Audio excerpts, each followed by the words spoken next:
नमस्ते। चित्स्वभावाय भावाय सर्वभावान्तरक्षे वन्दितु सर्वसिद्धिहेतुः मम शरणं मङ्गलीपते वोच्छामि समयपां प्रणामशक्तिवली।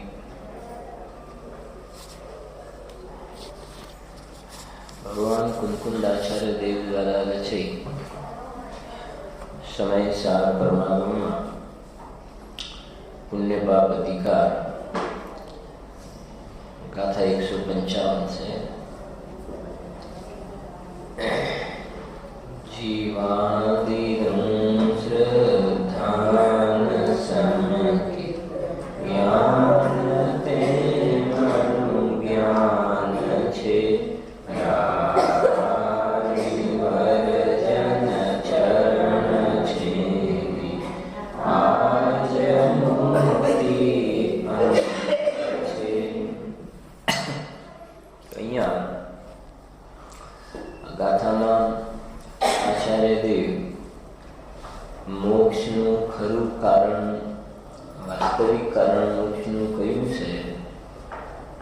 स्पष्ट करे छे। जे આગળની ગાથાઓમાં વ્યવહારની વાત કરી એ મોક્ષનું વાસ્તવિક કારણ નથી। જ્ઞાન ગોષ્ઠીમાં એક પ્રશ્ન આવ્યો છે। જ્ઞાન ગોષ્ઠીમાં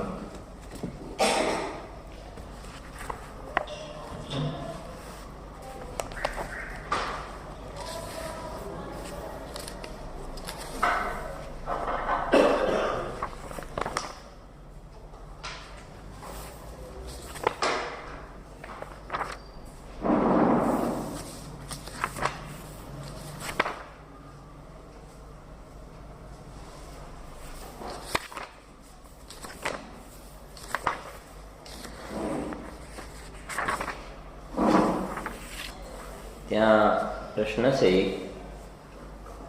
શું વ્યવહાર રત્નત્રય મોક્ષનું વાસ્તવિક કારણ નથી?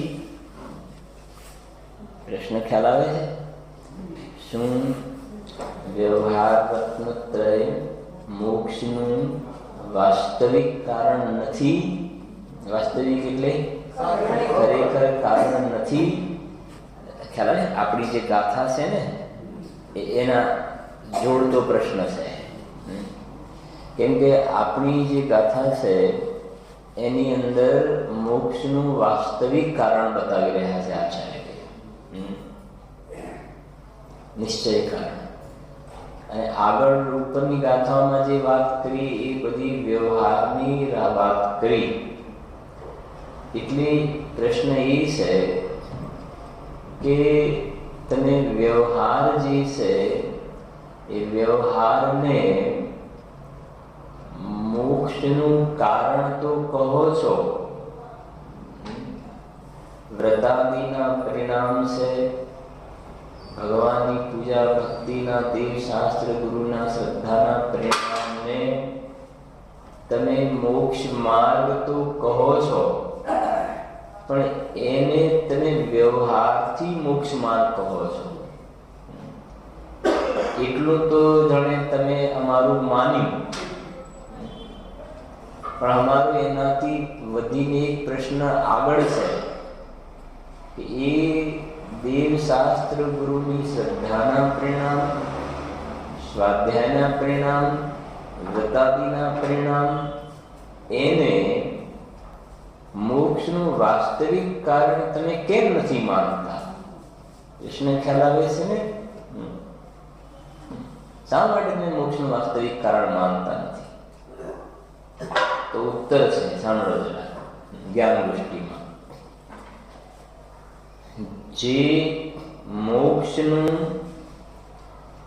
કહેવા માત્ર એટલે કથન માત્ર કારણ છે એવો વ્યવહાર રત્નત્રય તો ભવસાગરમાં ડૂબેલા જીવોએ પૂર્વે ભવમાં સાંભળ્યું છે અને કર્યું પણ છે। આ કેટલો સશક્ત જવાબ છે। આ તારો જે પ્રશ્ન છે ને કે તમે આ વ્યવહાર જે છે મોક્ષ માર્ગ એને વાસ્તવિક મોક્ષનું કારણ કહો ને, તો કહે છે કે તમે એને કથન માત્ર કેમ કારણ કહો છો, કહેવા માત્રનું કારણ કેમ કહો છો, વાસ્તવિક કારણ કેમ નથી કહેતા? તો આચાર્ય જવાબ આપ્યો કે સાંભળ, એવી જાતિનો વ્યવહાર રત્નત્રય તો ભવ સાગરમાં ડૂબેલા જીવે ભવમાં કેટલી વાર કર્યો છે? અનંત વાર કર્યો છે. અને જો એનાથી મોક્ષ થતો હોત તો જે મોક્ષમાં ચાલી ગયો હોત. એક બીજી વાત સમજો જરા, કે ભાવલિંગ માટેનો નિયમ છે કે 32 વખતથી વધારે ધારણ નહીં કરે. ભાવલિંગ અર્ધ પુદ્ગલ પરાવર્તન સમ્યક થયા પછી કિંચિત ન્યૂન અર્ધ પુદ્ગલ પરાવર્તનના કાળમાં જે મોક્ષે ચાલી રહેશે તો એટલામાં વધારે ભાવલિંગ ધારણ કરશે તો કેટલી વાર? 32. વધારે ઉત્કૃષ્ટતાની અપેક્ષા, એનાથી ઓછી વાર ધારણ કરીને પણ જીવ મોક્ષમાં જઈ શકે છે. પણ વધારેમાં વધારે આટલા ધારણ કરીને મોક્ષમાં જીવ ચાલ્યો જાય. હવે જરા સમજજો મારી જે કહેવી છે આ વાત કહીને, તો 32 વારનો જે નિયમ તો છે. હવે એક બાજુ એમ આવે છે કે મુનિ વૃદ્ધાર અનંત વાર ગ્રેવકમાં ગયો. ખ્યાલ આવે છે ને હું જે તમારા તરફ તમારું ધ્યાન આકર્ષિત કરવા માંગુ છું? મુનિ વૃદ્ધાર અનંત વાર ગ્રેવકમાં ગયો ને,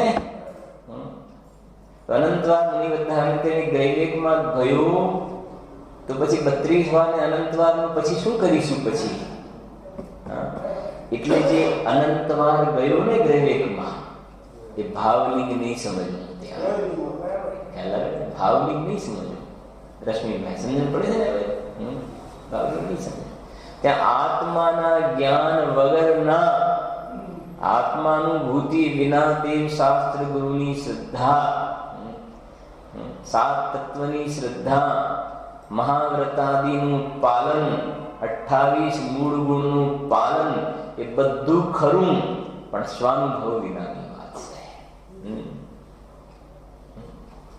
સમ્યક દૃષ્ટિ ચતુર્થ પુરુષકારોને મુનિ હોય તો દ્રવ્યલિંગ કહેવાય નહીં, પણ એ પણ દ્રવ્યલિંગ કહેવાશે. ચોથા વાળા પણ દ્રવ્યલિંગ કહેવાશે, પાંચમા વાળા પણ દ્રવ્યલિંગ કહેવાશે. ચોથા વાળા પણ અહીંયા તો જે વાત છે ને એ ભાવલિંગ જે ધારણ કરીને જશે એ વધારેમાં વધારે કેટલી વાર? 32 વાર. અને આ જે લખ્યું છે ને એ તો મુનિ વૃદ્ધાર અનંત વાર ને. અને જે ચોથા પાંચમા વાળાની તમે વાત કરો છો કે ચોથા, પણ એ પણ ચોથા પાંચમા વાળાને દ્રવ્યલિંગ છે, ભાવલિંગ નથી. પણ એ પછી અર્ધ પુદ્ગલ પરાવર્તનમાં વધારેમાં વધારે કેટલી વાર ધારણ કરશે? 32 વાર. પછી તો જશે ને, એટલે અનંત વારમાં નહીં આવે. એ ચોથા પાંચમા વાળા ભલે દ્રવ્યલિંગ છે, ચોથા પાંચમા વાળાને, ચોથા પાંચમા વાળા સંયુક્ત પૂર્વનું છે, દ્રવ્યલિંગ છે, ભાવલિંગ નથી. પણ એ નિયમ છે કે અર્ધ પુદ્ગલ પરાવર્તનમાં એ મોક્ષે જવા વાળા છે, અનંત વાર ધારણ નહીં કરે. ખ્યાલ આવે છે? અહીંયા જે વાત છે એ મુનિવૃદ્ધાન અનંતવાર ગ્રેવક ઉપજાયો પે નિજ આત્મ જ્ઞાન બિના સુખ લીસ ન પે નિજ આત્મ જ્ઞાન. એટલે ચોથા પાંચમા વાળાની વાત નથી ને, આત્માના જ્ઞાન વગર તેને આત્મ જ્ઞાન બિના સુખ લીસ ન પાય. અંતિમ ગ્રેવક લૌકી હદ પાયો અનંત બિર્યાપદ पर सम्यक ज्ञान न लाध्यो दुर्लभ निज में मुनि साधो. तो ये અહીંયા કહે છે, સમજવી વાતને જરા, કે એ વ્યવહાર રત્નત્રયને ઉપચારથી મોક્ષનું કારણ કહેવાય છે. બસ એટલી એની મર્યાદા છે. આંગળી આપી એથી તમે હાથ પકડવાની કોશિશ નહીં કરતા. એને વ્યવહાર રત્નત્રય ઉપચારથી મોક્ષનું કારણ કહ્યું તો તમે મહેરબાની કરીને વાસ્તવિક મોક્ષનું કારણમાં એને ગોઠવણી કરવાનો પ્રયત્ન, કેમ કે છે નહીં ને, એ એનાથી બંધ થાય છે. એટલે કહે છે કે ભવસાગરમાં ડૂબેલા જીવે પૂર્વે આવી જાતિનો ભગવાને કહેલો વ્યવહાર અનંતવાર એનું પાલન કર્યું છે ને, તો પછી જવું જોઈએ.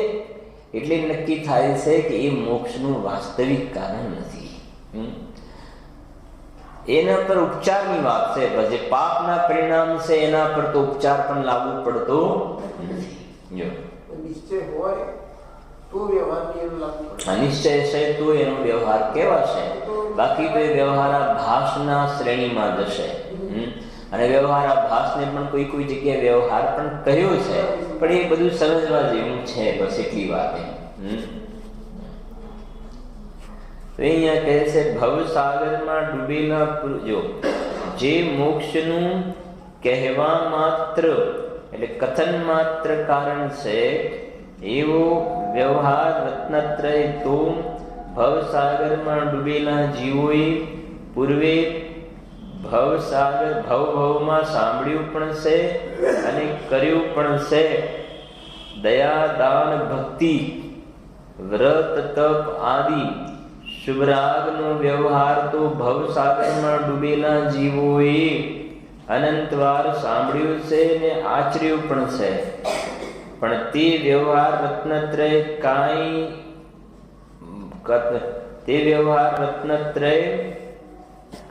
ખરું એટલે કથન માત્ર મોક્ષનું કારણ છે. વ્યવહાર રત્નત્રય કથન માત્ર મોક્ષનું કારણ છે, પરંતુ ખરેખર તો તે બંધનું જ કારણ છે. ખરેખર આપણા ગાથામાં ખરેખર શબ્દ આવ્યો છે ને, ખરેખર. હા, તો વ્યવહાર રત્નત્રય ખરેખર લગાડવો તો લગાડો વ્યવહાર, પણ ખરેખર શેમાં લાગશે? બંધના કારણમાં ખરેખર લાગશે, અને મોક્ષના કારણમાં ઉપચાર લાગશે. ત્યાં કથન માત્ર જે રાગ દુઃખરૂપ છે, ઝેર રૂપ છે, તે અમૃતરૂપ એવા મોક્ષનું કારણ કઈ રીતે હોય? હવે જો દેવ શાસ્ત્ર ગુરુની ભક્તિ પૂજા, જીન મંદિર બનાવવા, મોટા ગજરાત કાઢવા આદિ બધું તો ભવમાં અનંતવાર કર્યું.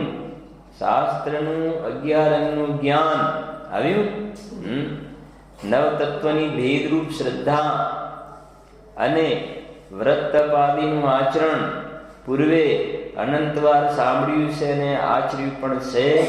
પણ હવે સાંભળજો, અરે રે શું છે?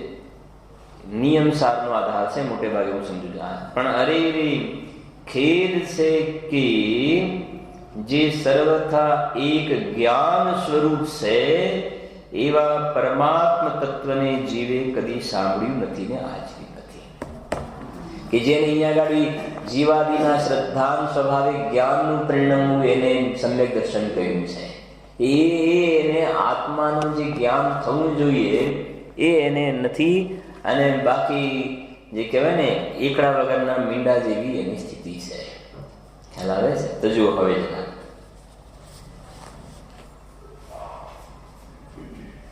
આ કેવી વાત થઈ કે તમને ખ્યાલ છે ને, સ્તુતિવાળી ગાથાઓમાં તો ખબર છે કે નહીં, 31, 26 થી શરૂ કરીને જે સ્તુતિની ગાથાઓ આવે છે, તો આપણે ઘણી વાર વચ્ચે ક્યારેક ટચ કરીએ છીએ સ્તુતિની ગાથાઓને. જિનેન્દ્ર ભગવાનની સ્તુતિ જે છે ને એ શરીરના ગુણોના આધારે ભગવાનની સ્તુતિ કરવામાં આવે છે. માટે એ કહે છે કે અમારો તો એ નિશ્ચય છે કે દેહ અને આત્મા એક છે. દેહ અને આત્મા એક છે. નહીં તો ભગવાનની સ્તુતિ શરીરના ગુણોના આધારે કરવામાં આવે. ભગવાનના શરીરનું તેજ આવું છે, ભગવાનની મુદ્રા આવી છે, ભગવાને હાથ ઉપર હાથ રાખ્યા છે, ભગવાનની શાંત મુદ્રા છે. તો એ બધી શરીરના ગુણોના આધારે ભગવાનની સ્તુતિ કરવામાં આવે છે ને. માટે અમારો તો નિશ્ચય છે દેહ અને આત્મા એક છે. અને જો તમે કહો છો કે ના, દેહ અને આત્મા એક નથી, તો પછી શરીરના ગુણોના આધારે જે ભગવાનની સ્તુતિ કરવામાં આવી સ્તુતિ ખોટી છે એમ કહો. સ્તુતિ ખોટી કહો, કાં તો નક્કી કરો, કાં તો સ્તુતિ ખોટી કહો.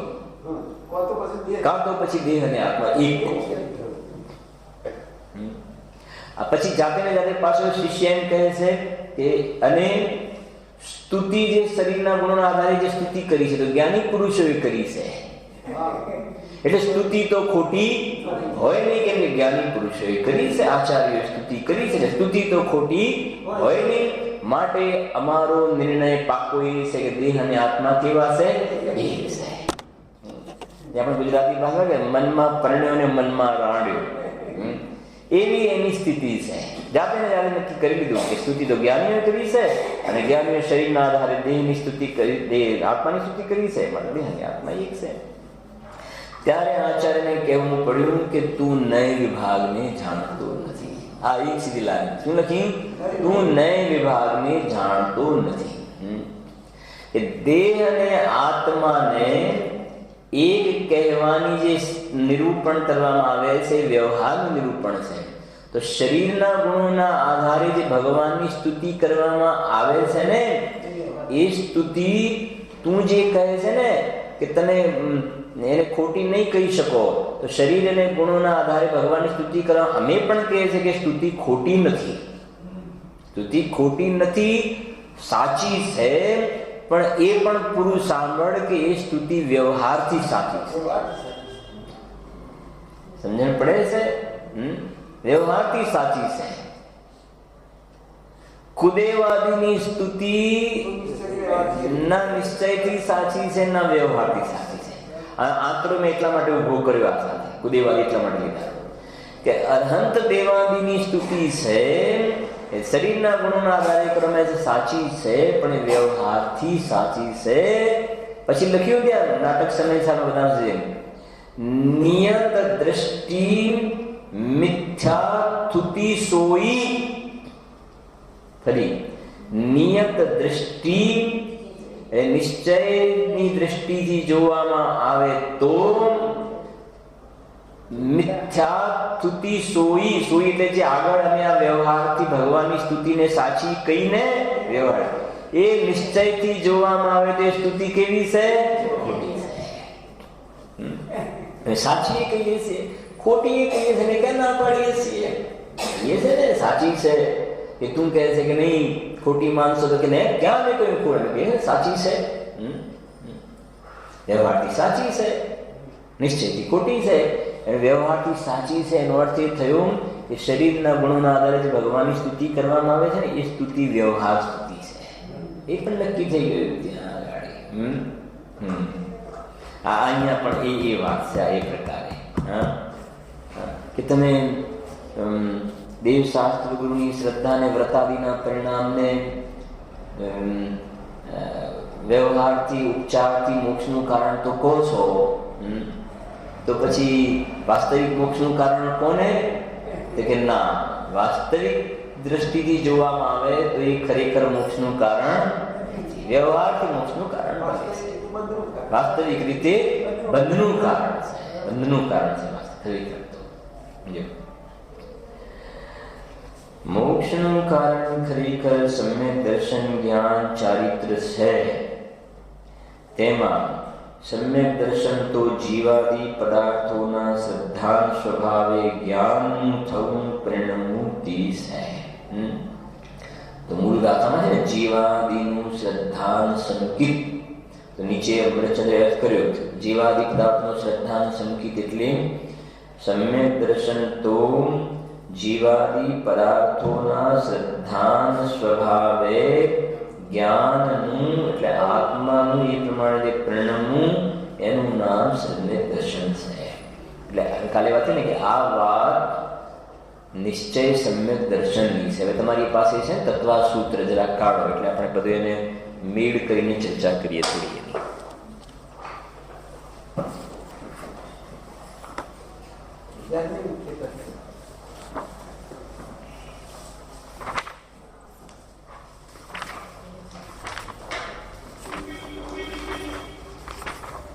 પરિશિષ્ટ પહેલું છે, આનું તમને કહું, પાનું કાઢો જરાક, 90 નંબરનું પાનું કાઢો.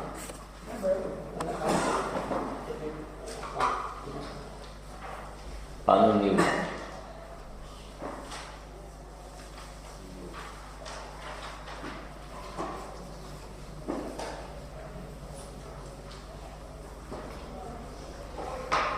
જો મળ્યું 90 નંબરનું પાનું. એમાં નીચે 3 નંબર છે શ્રદ્ધા ગુણની મુખ્યતાએ નિશ્ચય સમ્યક દર્શનની વ્યાખ્યા. મળ્યું? શ્રદ્ધા ગુણની મુખ્ય નિશ્ચય. અને સામે તમે 4 નંબરમાં જોશો ને તો જ્ઞાન ગુણની મુખ્યતાએ નિશ્ચય સમ્યક દર્શનની વ્યાખ્યા. આ છે ને બહુ મોટી ઉપલબ્ધિ. આ છે ખ્યાલ આવ્યો કે બે વાત નિશ્ચય સમ્યક દર્શનની છે. જે શ્રદ્ધા પણ એકમાં શ્રદ્ધા ગુણની મુખ્યતાથી છે અને એકમાં જ્ઞાન ગુણની મુખ્યતાથી વાત છે, પણ વાત છે નિશ્ચય સમ્યક દર્શનની. જે ટોડરમલજીએ જે કર્યું ને કામ, એના કરતા પણ આગળ વધીને જે સ્વામીજીએ જે સમ્યક દર્શનમાં જ્ઞાનની પ્રધાનતાથી દૃષ્ટિની પ્રધાનતાથી ક્યાં કેવા પ્રકારના કથનો છે એનો સ્વામીજીએ સમન્વય કરીને મૂકી. એક વાત વિશેષ જો શ્રદ્ધા ગુણની મુખ્યતા નિશ્ચય સમ્યક દર્શનની વ્યાખ્યા. શ્રદ્ધા ગુણની જે અવસ્થા પ્રગટ થવાથી પોતાના શુદ્ધ આત્માનું પ્રતિભાસ થાય તે સમ્યક દર્શન છે. પછી આગળ કહેજો સર્વજ્ઞ ભગવાનની વાણીમાં જેવું પૂર્ણ આત્માનું સ્વરૂપ કહ્યું છે તેવું શ્રદ્ધા. અહીંયા બધામાં આત્માની જ વાત એક મુખ્ય કરી. દૃષ્ટિની પ્રધાનતામાં ત્રિકાલી ધ્રુવ જ્ઞાયક ભાવ, એમાં બીજા કોઈ પરને નથી જોડ્યા. કેમ કે અહીંયા દૃષ્ટિની પ્રધાનતાથી અથવા તો શ્રદ્ધાની મુખ્યતાથી નિશ્ચય સમ્યક દર્શનનું કથન છે. તો શ્રદ્ધાનો વિષય જે છે ને, શ્રદ્ધા તો ત્રિકાલીમાં અહંપણું કરે છે ને, તો એની મુખ્યતાથી કથન છે. સર્વજ્ઞ ભગવાનની વાણીમાં જેવું પૂર્ણ આત્માનું સ્વરૂપ કહ્યું છે તેવું શ્રદ્ધા તે નિશ્ચય સમ્યક દર્શન છે. નિશ્ચય સમ્યક દર્શન નિમિત્તને અધૂરા કે વિકારી પર્યાયને ભંગ ભેદને કે ગુણ ભેદને સ્વીકારતું નથી, લક્ષ્યમાં લેતું નથી. આ જે છે એ નિશ્ચય સમ્યક બસ એક સીધું ડાયરેક્ટ ત્રિકાલી ધ્રુવ જ્ઞાયક ભાવમાં એ આશ્રય કરવા યોગ્ય તત્વ જે છે ને એની મુખ્યતાથી વાત છે સીધી. નોંધ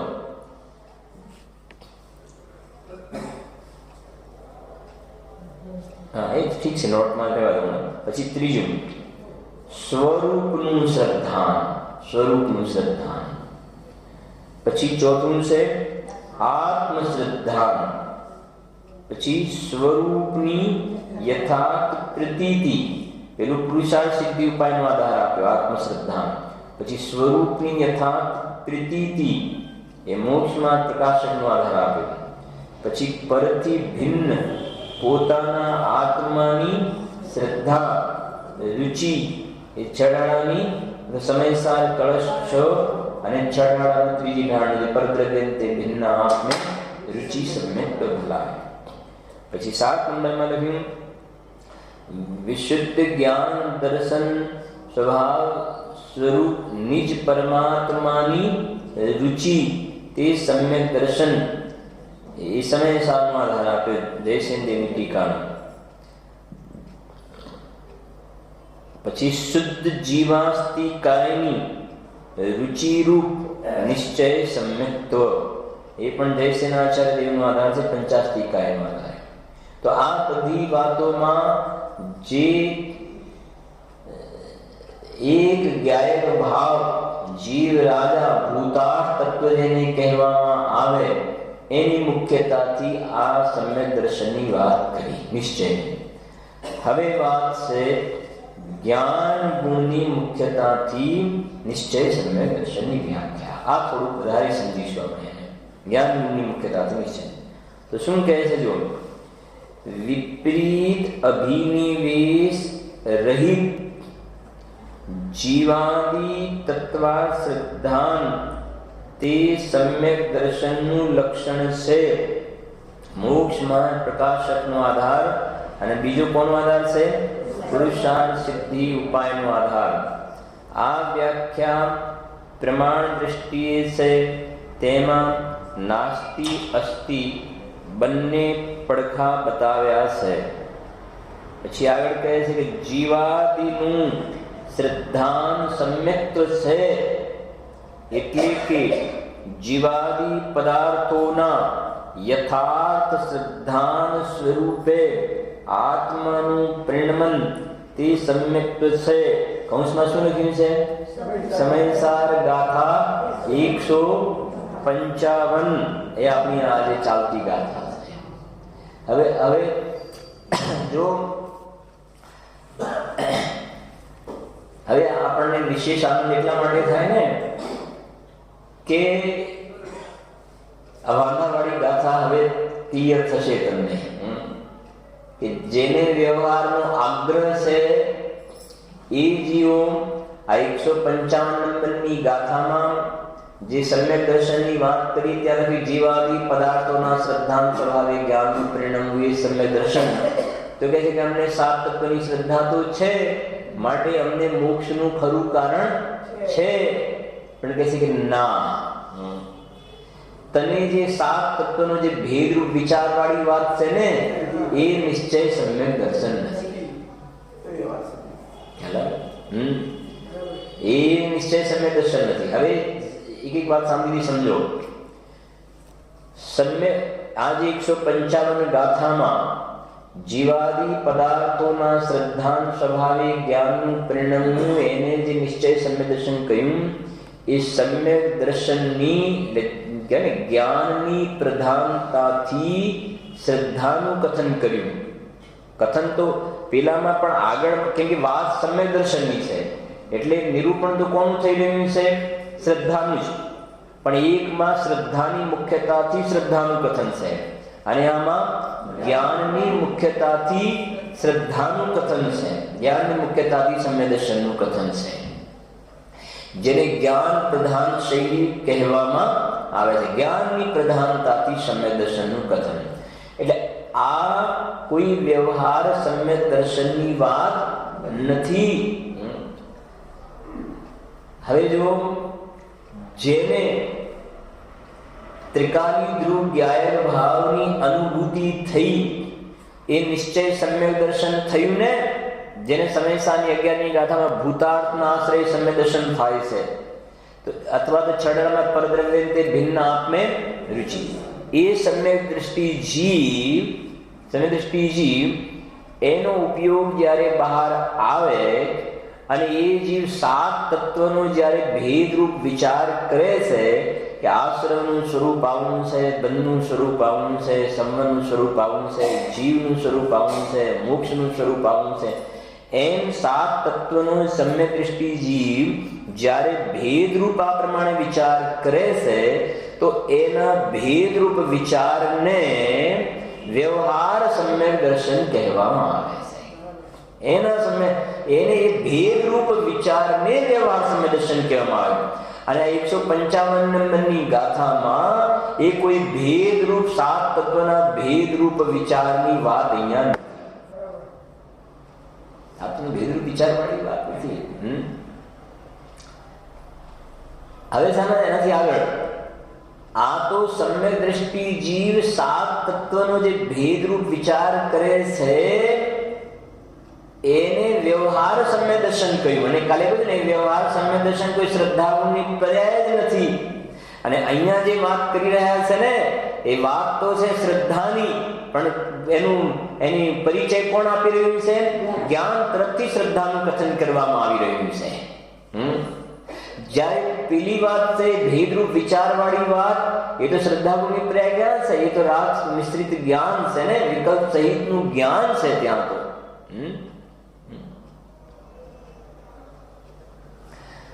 હવે જ્યાં સુધી અજ્ઞાન દશા છે, મિથ્યાત્વ છે, તો મિથ્યા દૃષ્ટિ જીવ એ 7 તત્વનો ભેદરૂપ વિચાર કરે છે. અનુભવ પહેલા પણ 9 તત્વનો વિચાર કરશે કે નહીં કરે? કરશે. અનુભવ પહેલા પણ 9 તત્વનો વિચાર કરશે. હા, તો અનુભવ પહેલા એ મિથ્યા દ્રષ્ટિ સાત તત્વનો નવ તત્વનો જે વિચાર કરે છે, તો કલશ ટીકાકાર કહે છે કે ભેદ રૂપ સાત તત્વનો વિચાર કરે છે, તો ત્યાં એને મિથ્યાત્વનો સ્વાદ છે, મિથ્યાત્વનો અનુભવ છે. એમાં અજ્ઞાનીના સાત તત્વના વિચારમાં ના નિશ્ચય લાગે છે, ના વ્યવહાર લાગે છે. ના નિશ્ચય ના વ્યવહાર, ત્યાં તો મિથ્યાત્વ. એટલે લખ્યું નવ તત્વની સંતતિ છોડીને અમને તો એક શુદ્ધાત્મા પ્રાપ્ત થાવ. કલશ ટીકામાં લખ્યું છે. કલશ ટીકા હોય તો તમને બતાવું 1 મિનિટમાં. કલશ ટીકામાં આવે છે. કલશ ટીકા મળવી મુશ્કેલ છે, જોઈએ 1 મિનિટ. 1 મિનિટ, અહીંયા કદાચ મળી જશે. કલશ ટીકા અહીંયા છે, છાતી તો ખરી.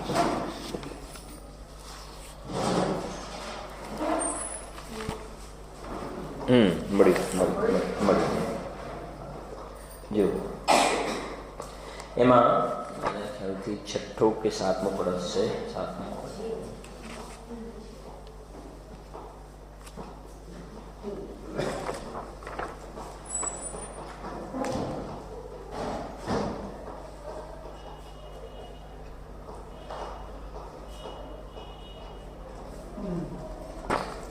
છઠ્ઠો કળશ છે.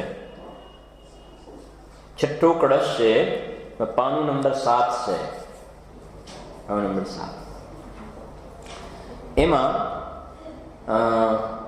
છઠ્ઠા કળશમાં પાનું નંબર 7 એમાં જે ખંડાન્વય સહિત અર્થ એમ લખ્યું છે ને, એમાં 5-6 લાઈન છોડીને જો લખ્યું શું કરીને, ઇમામ નવ તત્વ સંતતિ મુક્ત્વા એવું લખ્યું છે. ઇમામ નવ તત્વ સંતતિ મુક્ત્વા, તો ઇમામ આગળ કહેવામાં આવનાર નવ તત્વ જીવ અજીવ આશ્રવ બંધ સંબંધ નિજના મોક્ષ પુણ્ય પાપના સંતતિ માને અનાદિ સંબંધને છોડીને આ નવ તત્વનો જે વિકલ્પ છે એ એવી જાતિના વિકલ્પ આજે ક્યાંથી કરતો આવે છે?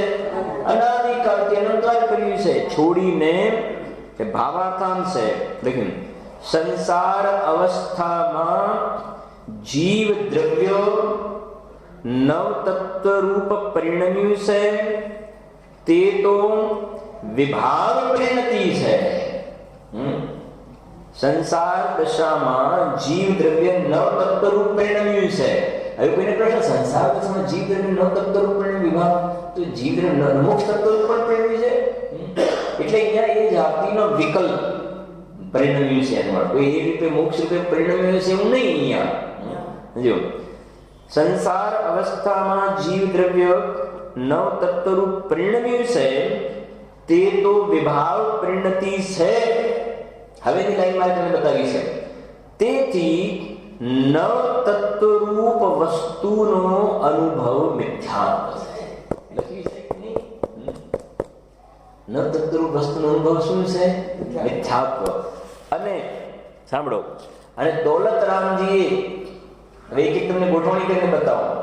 દોલતરામજી જે ત્રીજી ગાળમાં લખ્યું, જીવ અજીવ તત્વેરુ આશ્રવ બંદરુ સંબર જાનો નિર્જન મોક્ષ કહે જીન તિनको જ્યો કા ત્યો સરળ. એ મિથ્યાત્વ અનુભવ નહીં કહેવાય. ત્યાં એ મિથ્યાત્વ કેમ કે એ જે ગાથા છે એ તો જ્ઞાનીની ગાથા છે. સમય દ્રષ્ટિ થયા પછીની વાત છે ને. જ્યો કા ત્યો સરદાનો અબ વ્યવહાર મોક્ષ મલ સુનીએ.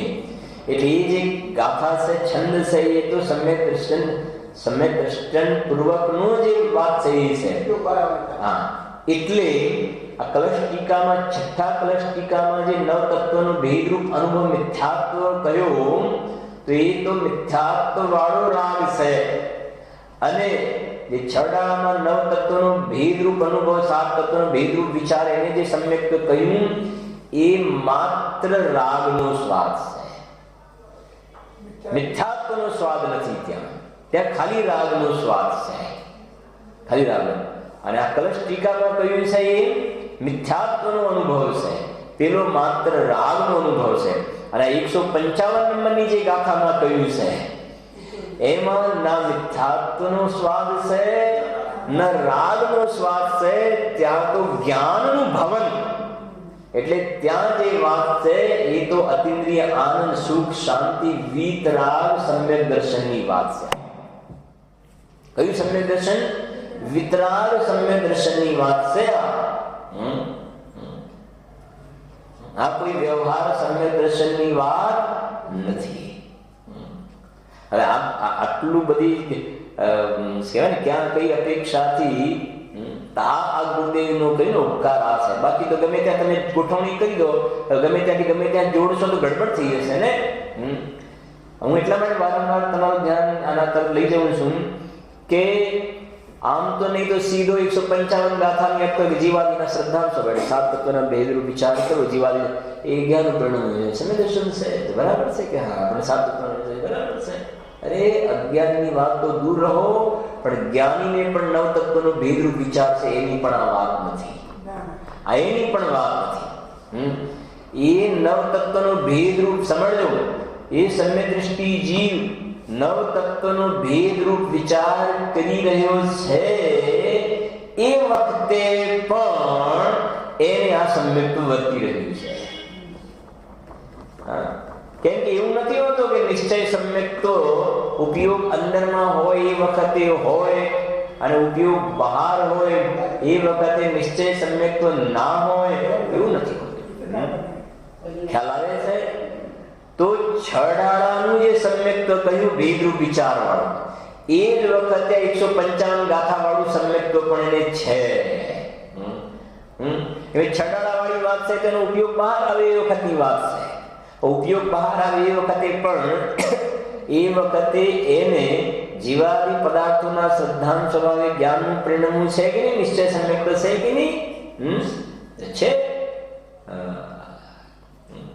એવું નથી હોતું કે પેલું હોય પેલું ના હોય, અથવા તો શું કહેવાય ઉપયોગ બહાર હોય વખતે પેલું અંદરમાં નિશ્ચય થોડું ઢીલું પડી જાય અને ઉપયોગ અંદરમાં જાય નિશ્ચય પાછો વધારે દ્રઢ થઈ જાય. એવું નથી હોતું નિશ્ચયની. એ તો બરાબર અખંડ રૂપે એમને ધારાયેલી હોય છે.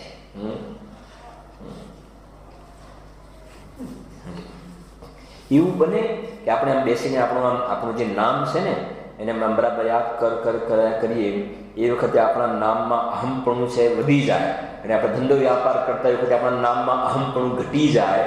એવું બને.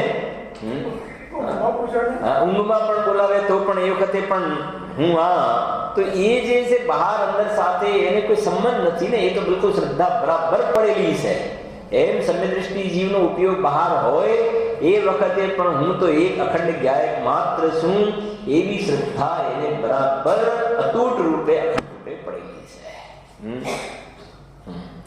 આવું છે. જો ગુરુદેવ કે 15 દિવસમાં સમયસાર વાંચી કાઢ્યો, એ કેવી રીતે સમયસાર વાંચે? આ તો ભાઈ સ્વામીજીને પૂર્વના સંસ્કાર, બાકી આ સમયસાર એક લાઈનોના અર્થ કરવા સાધારણ માણસોનું કામ નથી. આમ આપણે આ જ્યારે આપણે આની ગહેરાઈમાં જઈએ છીએ ત્યારે આપણને પોતાને રિયલાઇઝ પણ થાય છે ને કે કેટલું આની અંદર ગહેરું છે. હા, જે ઘણા કહે ને કે ભાઈ શું કે 2 વ્હીલર ચલાવે, કાર ચલાવે, 4 વ્હીલર. અમારા ઓફિસમાં તમને પણ બધાને ઘણા ખ્યાલ છે કે ભાઈ એ બધું છે, પણ ટ્રેક્ટર ચલાવવું, બધા કહે ટ્રેક્ટર ચલાવવું કેવું છે? અઘરું છે. બધા કહે ટ્રેક્ટર ચલાવવું અઘરું છે.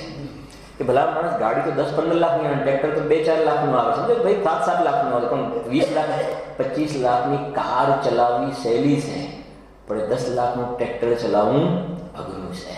અને એમાં પણ ટ્રોલી લગાડેલી હોય અને આગળ પાછળ કરવાનું હોય ને એ બધું એનું સેટિંગ કરવા તો કે બહુ અઘરું કામ છે. તો એ ક્યારેક ખ્યાલ આવે કે ટ્રેક્ટર ચલાવવા માટે બેસે ને પછી આમાં તો ક્યારે પેલા માણસ તમે કાર કહો તો બાકી આપણું કામ નથી. એમ આ સમયસારમાં અંદરમાં ડેપ્થમાં જાય ત્યારે આપણને ખ્યાલ આવે છે કે આ સમયસારને ચલાવવું. એમાંથી જેમ ગુરુદેવ કહેતા ને કે પેલી બડુકી બાઈ હોય એ ગાયના આચળમાં દૂધ તો ભરેલું હોય છે, પછી હોશિયાર બાઈ હોય ને તો એ આચળમાંથી દૂધ કાઢી શકે. નહીં તો લાત મારે હોશિયાર ભાઈ. એમ કે છે અમૃતચંદ્ર આચાર્ય દેવે એક એક તર્ક દ્વારા, યુક્તિ દ્વારા કુંદ કુંદ દેવના હૃદયને ટીકામાં સ્પષ્ટ કર્યું છે ભાઈ.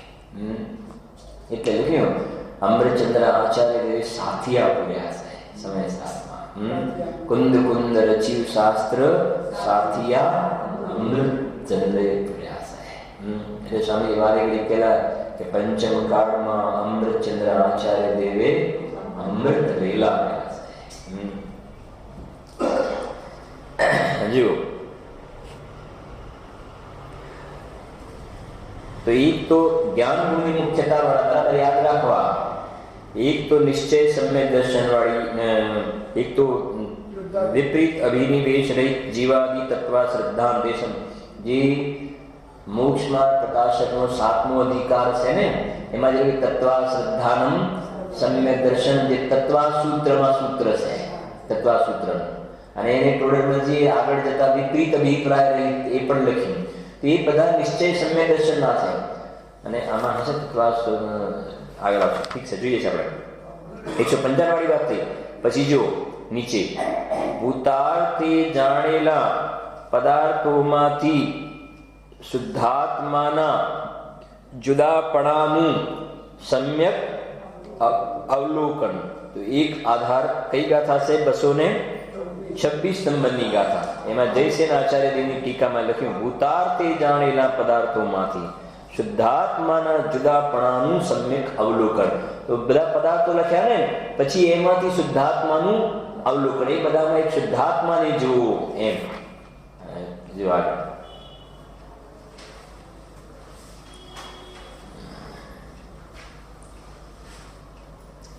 એમાં 4 નંબર છે ને, એમાં ગાથા 186 એવું લખ્યું છે. થોડાક નીચે વધો, આમ ચોરસ કૌંસ છે. તેથી શુદ્ધ તત્વ કાંઈ તે નવ તત્વથી વિલક્ષણ અર્થાંતર નથી, પરંતુ કેવળ નવ તત્વ સંબંધી વિકારોને છોડીને નવ તત્વ જ શુદ્ધ છે. તેથી સિદ્ધ થાય છે કે કેવળ વિકારની ઉપેક્ષા કરવાથી નવ તત્વ જ શુદ્ધ છે. નવ તત્વોથી કાંઈ સર્વથા ભિન્ન શુદ્ધત્વ નથી. એ બધા સ્વાંગમાં એ જે સ્વાંગને બાદ કરો તો પછી માત્ર શું છે? જે વચનામૃતમાં પેન્સ રહ્યું ને કે આત્માએ તો અખંડ એ જ્ઞાયકપણાનો વેશ ધારણ કર્યો છે. કયો? જ્ઞાયકપણ. એ બધી પ્રકારના સ્વાંગમાં સ્વાંગને ન જુઓ, તો જુઓ તો એની અંદર બસ એ કહેશે એ જ્ઞાયક ભાવના દર્શન થાય છે.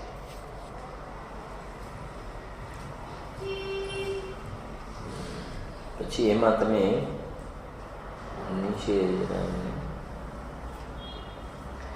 એકદમ 6 નંબર ગે તત્વ પ્રવચન સાનો આધાર છે. ગે પછી જ્ઞાતૃ તત્વ, આ બહુ પ્રસિદ્ધ ગાથા છે. ગે તત્વ ને જ્ઞાતૃ તત્વની યથાવત પ્રતીતિ જેનું લક્ષણ છે તે સમ્યક દર્શન પર્યાય. ગે તત્વ ને જ્ઞાન તત્વની પ્રતીતિ એનું નામ, ગે તત્વ જ્ઞાયક તત્વની યથાવત પ્રતીતિ જેનું લક્ષણ છે તે સમ્યક દર્શન પર્યાય. ત્યારે આમાં પણ તમે એનું પ્રવચન સારમાં ગુરુદેવના પ્રવચન આવે ત્યારે જોજો, સ્વામીજી પછી તરત કે આ બધી વાતો પણ બધા લઈને આવે કે જો આ ગે તત્વની આ વાત પણ જે વાત છે નિશ્ચય સમ્યક દર્શનની વાત છે. આ વાત કોઈ વ્યવહાર સમ્યક દર્શનની વાત ગે તત્વને લઈને ગે તત્વ ને જ્ઞાતૃ તત્વ. ગે એટલે આ જગતમાં બધા છે ગે, અને પોતે કયું તત્વ છે? જ્ઞાતૃ તત્વ. તો ગે તત્વ અને જ્ઞાતૃ તત્વની યથાવત પ્રતીતિ. યથાવત પ્રતીતિ એટલે આ યથાવત પ્રતીતિ એટલે ભેદરૂપ વિચાર વાળી વાત નથી. આ સમજી ગયા ને? યથાવત પ્રતીતિ જેનું લક્ષણ છે એ સમ્યક દર્શન પર્યાય. એટલે વાત છે સમ્યક દર્શનની, પણ મુખ્યતા શેની કરી? જ્ઞાનની મુખ્યતાથી. કેમ? કેમ કે ગે તત્વ ને જ્ઞાતૃ તત્વ બે આવ્યા ને, એટલે જ્ઞાનની મુખ્યતાથી સમ્યક દર્શન. આ વાંચો તમે 155 જે છે ને પ્રવચન સારની ગાથા છે. એ ચરણાની સૂચક ચુલિકામાં આવે છે. અધ્યાય 3 ગાથા 42 ગાથા, ત્રીજા ચરણાની સૂચક ચુલિકામાં. હવે આગળ, આત્માને આત્માથી જાણતો જીવ, આત્માને આત્માથી જાણતો જીવ તે નિશ્ચય સમ્યક દૃષ્ટિ સે પરમાત્મ પ્રકાશ ગાથા બેસી. એ પણ આમાં ભેદ પડે ને, આત્માને આત્માથી જાણતો, આત્માને તો એ પણ ભેદ થયો ને. તો એટલે પછી કહે છે કે એ પેલામાં તો બસ ભૂતાત્મા આશ્રય સંવેદન, સીધી વાત છે. આનાથી આને એવો પણ ભેદ નહીં. પછી હવે આ મહત્વનું સૂત્ર આવ્યું જરા, જો આ ખાસ ઇમ્પોર્ટન્ટ છે. આ શું લખ્યું છે? તત્વાર્થ શ્રદ્ધાનમ સમ્યક દર્શન. તત્વા સૂત્ર તો બોલો, તત્વા સૂત્ર ને કોણ નથી માનતું? એવું કયો જૈન છે કે જે તત્વા સૂત્રને ના માનતો હોય? તત્વા સૂત્રને બધા માને છે, હા માનીએ છીએ, બરાબર છે ને? અચ્છા, હવે તત્વા સૂત્રમાં સમ્યક દર્શનની વ્યાખ્યા શું કરી છે? શું લખી છે વ્યાખ્યા? તત્વાર્થ શ્રદ્ધાનમ સમ્યક દર્શનમ લખ્યું છે. તત્વા સૂત્ર તો અમને 7 તત્વોની જેમ છે એમ બરાબર સજા, અમે 7 તત્વને જેમ છે એમ બરાબર માનીએ છીએ.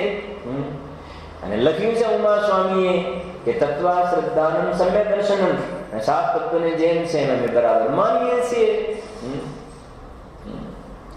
એટલે અમને સમ્યક દર્શન તો થયું. કેમ કે પહેલું સૂત્ર છે સમ્યક દર્શન જ્ઞાન ચારિત્રાણી મોક્ષ માર્ગ, અને પહેલું સમ્યક દર્શનની વાત કરી. પછી સમ્યક દર્શન કોને કહેવાય? તત્વા શ્રદ્ધાન. હવે અમને 7 તત્વ બધા નામ આવડી ગયા, એના સ્વરૂપનો ખ્યાલ આવ્યો, એટલે અમને સમ્યક દર્શન થઈ ગયું. ત્યારે ગુરુદેવે આ સૂત્રનો અર્થ કરીને સમજાવ્યું કે આ તત્વા શ્રદ્ધાનમ સમ્યક દર્શન જે ઉમા સ્વામી દેવે જે લખ્યું છે એ કોઈ વ્યવહાર સમ્યક દર્શનની વાત નથી. સમજી ગયા ને? આ હવે ફરીથી તમને પાછા લાવું છું. આ જે તત્વા શ્રદ્ધાનમ સમ્યક દર્શન લખ્યું છે ને, એ દોલતરામજીની ત્રીજી ઢાળમાં જ્યો કા ત્યો શ્રદ્ધાનો વાળું નથી. આ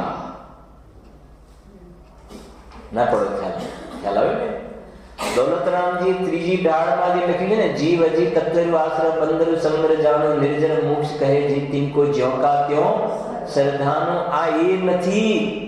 આ નિશ્ચય વાળું છે. અને પેલું કયું છે? એ વ્યવહાર વાળું છે. બોલવાય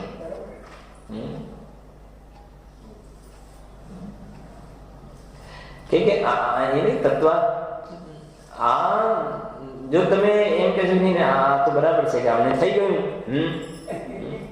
અને પછી દોલતરામજીને પણ મૂકી દો કે દોલતરામજીએ પણ કહ્યું છે અને આ એક કહ્યું છે, તો સાંભળ, દોલતરામજી જે વાત કરી છે ત્યાં એ ભેદરૂપ વિચારની વાત કરી છે, એ વ્યવહારની વાત કરી છે. અને અહીંયા જે વાત કરે છે એ નિશ્ચય સમ્યક દર્શનની વાત છે. એ 7 તત્વોને એ જે યથાર્થ શ્રદ્ધા છે એ જ્ઞાનની મુખ્યતાથી આ શ્રદ્ધાનું કથન કરે. કેમ કે 7 ને કોણ જાણે છે? જીવ અજીવ આશ્રવ બંધ સંબંધ વિદ્રા મોક્ષ. એ આમ જ છે. એ એની જે જાણવાનું કામ કોણ કરે છે? શ્રદ્ધામાં ક્યાં જાણવાનું છે? જાણવાનું કામ તો કોણ કરી રહ્યું છે? જાણવાનું કામ તો જ્ઞાન કરે છે ને. કે આશ્રવની આવી શ્રદ્ધા છે, મોક્ષની આવી શ્રદ્ધા છે, અજીવની આવી શ્રદ્ધા છે, પણ એ બધાને જાણે છે કોણ? જાણે છે જ્ઞાન. તો એ કહે છે જ્ઞાનની તરફથી શ્રદ્ધાનું કથન કરવામાં આવ્યું છે અહીંયા આગળ. આશ્રવને આશ્રવ રૂપે બરાબર એ શ્રદ્ધા એની બરાબર પાકી છે, પણ એ કથન જ્ઞાન તરફથી કરવામાં આવે છે. ભાષા જ્ઞાનની છે અહીંયા. જ્યારે પેલો અજ્ઞાની જે વિચાર કરે છે ને, એ આશ્રવનો વિચાર કરે છે. સાંભળજો, અજ્ઞાની આશ્રવનો વિચાર કરે છે તો એ આશ્રવને દુઃખદાયક ક્યાં જાણે છે? એ માત્ર આશ્રવ દુઃખદાયક છે ખાલી વિચાર પૂરતો ઉભો છે, પણ આશ્રવ તત્વ દુઃખદાયક છે એવી એને પ્રતીતિ નથી. કેમ પ્રતીતિ નથી? કેમ કે એને શુદ્ધાત્માની પ્રતીતિ પૂર્વક જે આનંદનું વેદન થવું જોઈએ એ એને ક્યાં છે? માટે એને આશ્રવ તત્વની પણ યથાર્થ પ્રતીતિ નથી. અને જેને આત્માની પ્રતીતિ છે એને આશ્રમની પણ યથાર્થ પ્રતીતિ છે. અને એ આશ્રમ યથાર્થ પ્રતીતિને જ્ઞાન તરફથી કરવામાં આવે તો એ જ્ઞાન પ્રધાન નિશ્ચય સમ્યક દર્શનમાં જાય છે. ટાઈમ થઈ ગયો છે. ચાલો, મને ખ્યાલ ના રહે 50 મિનિટ થઈ ગઈ, 5 મિનિટ લઈશું વિશેષ.